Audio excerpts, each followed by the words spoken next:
আসসালামু আলাইকুম বন্ধুরা, কেমন আছেন আপনারা সবাই? আশা করি সবাই ভালো আছেন।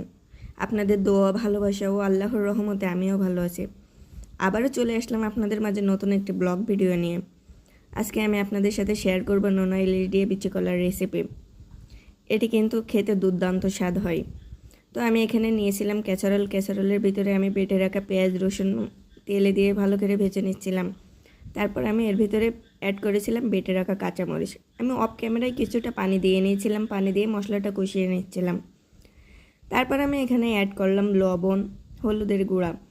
এগুলো অনেক সুন্দর করে কষিয়ে নেওয়ার পরে আমি এখানে টুকরো করে কেটে রাখা মাছের টুকরোগুলো দিয়ে দেবো। এখানে আমি অল্প পরিমাণ মাছ ব্যবহার করেছি, কারণ এটা নোনা ইলিশ। এটা যদি আমি বেশি পরিমাণে ব্যবহার করি তাহলে তরকারিটা একটু বেশিই নোনা নোনা হয়ে যাবে।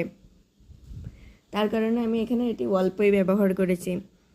দেখছেন আমি এখানে প্রথমে কিন্তু একটি স্টিলের খুন্তি ব্যবহার করছিলাম, কিন্তু খুন্তিটা পর্যাপ্ত পরিমাণে গরম হয়ে যাচ্ছিল, তাই আমি সেটা চেঞ্জ করে আমি একটি কাঠের খুন্তি নিয়ে নিলাম। তো আমি এখানে মাছগুলো অনেক সুন্দর করে কষিয়ে নিচ্ছি। এখন আমি এগুলো ভালোভাবে উল্টে পাল্টেও নিলাম। উল্টে পাল্টে নেওয়ার পরে এগুলো আমার হয়ে গেল। আমি এগুলো বাটিতে উঠিয়ে নিলাম, কারণ এগুলো আমি যদি এখন কলার সাথে একসঙ্গে দিই তাহলে এগুলো ভেঙে যাবে, তখন এগুলো আর আস্ত পাওয়া যাবে না। তারপর আমি এখানে সুন্দর করে ধুয়ে কুটে রাখা কলাগুলো ঢেলে দিলাম, দিয়ে আমি কলাগুলো অনেক সুন্দর করে কষিয়ে নিচ্ছি। দেখতেই পাচ্ছেন যে কলাগুলো অনেক সুন্দর করে কষানোর চেষ্টা করছি। আমি কিন্তু এখানে কলা কষানোর সময় হালকা একটু পানি দিয়ে নিয়েছিলাম। হালকা একটু পানি দিলে কষানোটা অনেক সুন্দর হয়, তখন এটি কড়াইয়ের গায়ে লেগে লেগে যায় না। তো আমি এটি